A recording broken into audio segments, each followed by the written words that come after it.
एउटा मान्छे जसको मृत्यु भएको 6 वर्ष भइसक्यो, तर आज चिहान भित्रबाटै उसले विश्वका सबैभन्दा शक्तिशाली सरकारहरूलाई हल्लाइदिएको छ। अमेरिकी अदालतले 30 लाख गोप्य पन्नाहरू सार्वजनिक गर्दा ट्रम्पदेखि बिल क्लिन्टन र बेलायती राजकुमारदेखि भारतका अनिल अम्बानीसम्मको मुटुको धड्कन बढेको छ। अमेरिकी न्याय विभागले 30 जनवरीमा एउटा यस्तो प्यान्डोराज बक्स खोलिदियो जसले विश्वका सबैभन्दा शक्तिशाली मानिने राष्ट्रपति, प्रधानमन्त्री, राजकुमार र अरबपतिहरूको असली अनुहार उदाङ्गो पारिदिएको छ। डोनाल्ड ट्रम्पको नाम 38,000 पटक किन आयो? बेलायती राजदरबारदेखि भारतका अनिल अम्बानीसम्म यो काण्डमा कसरी मुछिए? अनि 14 वर्षकी बालिकाको एउटा उजुरीले कसरी विश्वको सबैभन्दा ठुलो सेक्स ट्राफिकिङको साम्राज्य ढल्यो? आजको भिडियोमा हामी जेफ्री एप्स्टिनका 30 लाख पन्नाभित्र लुकेका अँध्यारा रहस्यहरू, ठुला बडाको पतन र विश्वव्यापी हलचलको गहिराईमा पुग्नेछौँ। मिति थियो 30 जनवरी, जब अमेरिकी न्याय विभागले यौन अपराधी जेफ्री एप्स्टिनसँग जोडिएका करिब 30 लाख पृष्ठका गोप्य कागजातहरू सार्वजनिक गर्यो। तब वासिङटनदेखि लन्डन र नर्वेदेखि मुम्बईसम्म खैला बैला मचियो।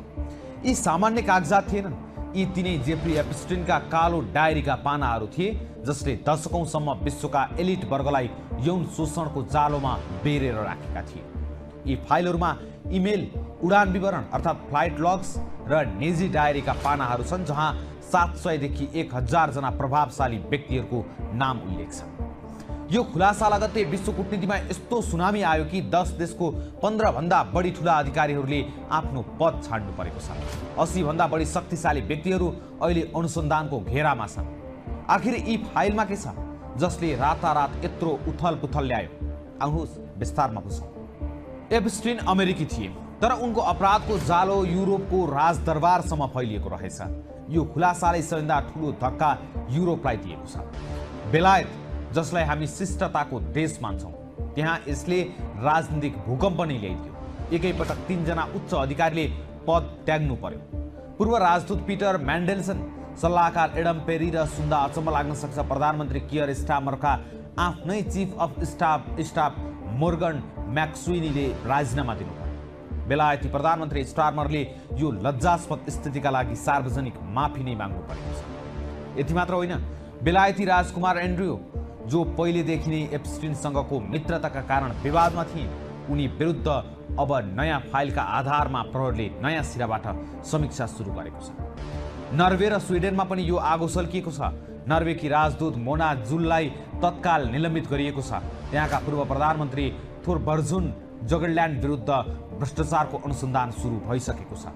अझ लज्जास्पद कुरा त के छ भने नर्वेकी भावी रानी क्राउन प्रिन्सेस मेटे म्यारिटका इमेल र च्याटहरू सार्वजनिक भए। शाही परिवारको इज्जतमा दाग लागेपछि राजतन्त्रको स्तरमै समीक्षा भयो र उनले रुँदै सार्वजनिक माफी माग्नु पर्यो। स्लोभाकियामा पूर्व विदेश मन्त्री र राष्ट्रिय सुरक्षा सल्लाहकार मिरोस्लाभ लाइचाकका 300 भन्दा बढी आपत्तिजनक इमेल र च्याट पाइदिए। सोच्नुहोस् त, देशको सुरक्षा सल्लाहकार नै यौन अपराधीसँग सयौं इमेलमा कुरा गरिरहेका थिए। स्विडेनकी वरिष्ठ कूटनीतिज्ञ जोआना रुबिनस्टाइनले पद छाडिन् भने फ्रान्समा पूर्व मन्त्री ज्याक ल्याङलाई प्रहरीले समन जारी गरेको छ। पोल्यान्ड, लात्भिया र टर्कीले त अब मानव बेचबिखनमा आफ्ना नेताहरूको मिलेमतो थियो कि थिएन भनेर जाँच गर्न विशेष टोली नै गठन गरेका छन्। यो एउटा विश्वव्यापी सफाई अभियान जस्तो देखिएको छ। अब लागौँ यो काण्डको उद्गम स्थल अमेरिकातर्फ। यहाँका दुई ठुला नाम, पूर्व राष्ट्रपति डोनाल्ड ट्रम्प र बिल क्लिन्टन, यो विवादको केन्द्रमा छन्। सार्वजनिक भएका कागजातहरूमा डोनाल्ड ट्रम्पको नाम 38,000 पटक भन्दा बढी उल्लेख गरिएको छ। रेकर्ड अनुसार सन् 1990 को दशकमा ट्रम्पले एप्स्टिनको कुख्यात निजी विमान, जसलाई लोलिता एक्सप्रेस भनिन्थ्यो, त्यसबाट 7 देखि 8 पटक यात्रा गरेका थिए। यति मात्र होइन, ट्रम्पको फ्लोरिडा स्थित मार ए लागो क्लबको गेस्ट लिस्टमा एप्स्टिनको नाम बारम्बार भेटिएको छ। यद्यपि ट्रम्पले आफूले कुनै गलत काम नगरेको दाबी गर्दै आएका छन्, तर यो मित्रताको गहिराईले धेरै प्रश्न खडा गरेको छ।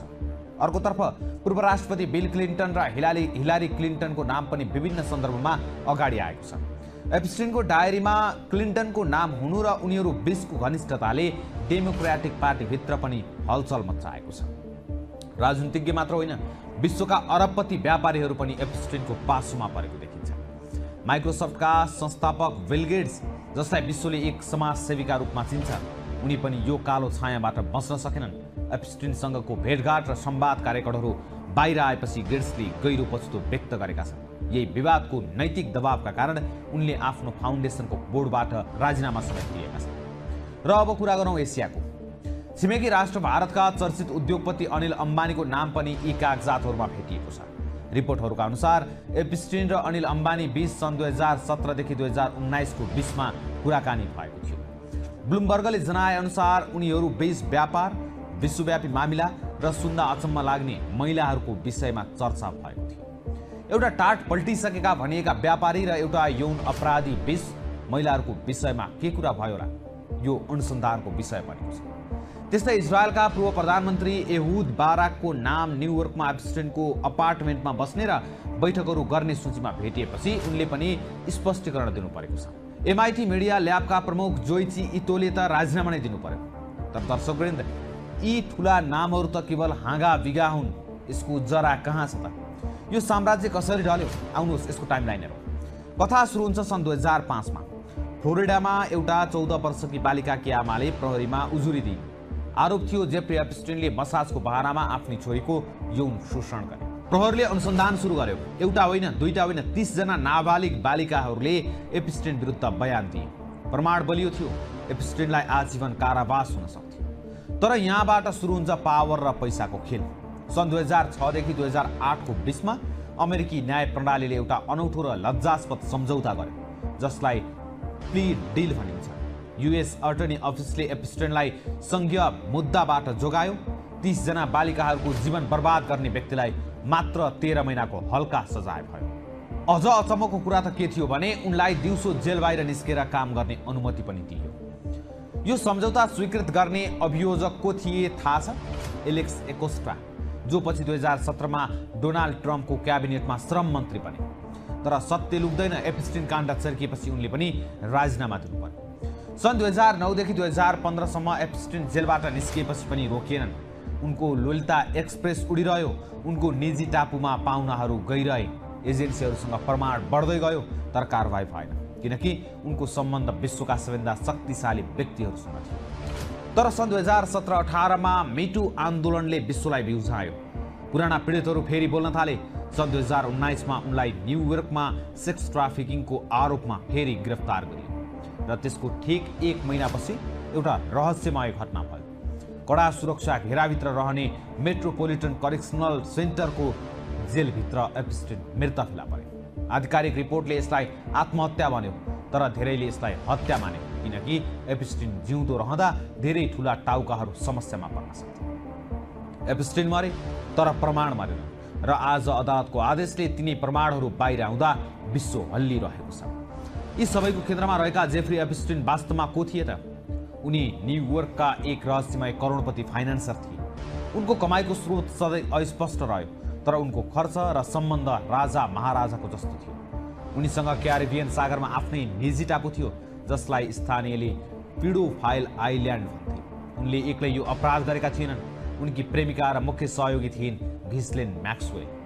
बेलायती मिडिया टाइकुनकी छोरी म्याक्सवेलले नै एप्स्टिनका लागि कम उमेरका बालिकाहरू खोज्ने, फकाउने र शोषणको लागि तयार गर्ने काम गरे। अहिले उनी अमेरिकी जेलमा 20 वर्षको सजाय काटिरहेका छिन्। उनी जिउँदो छिन् र सायद अझै धेरै रहस्य उनीसँगै छन्।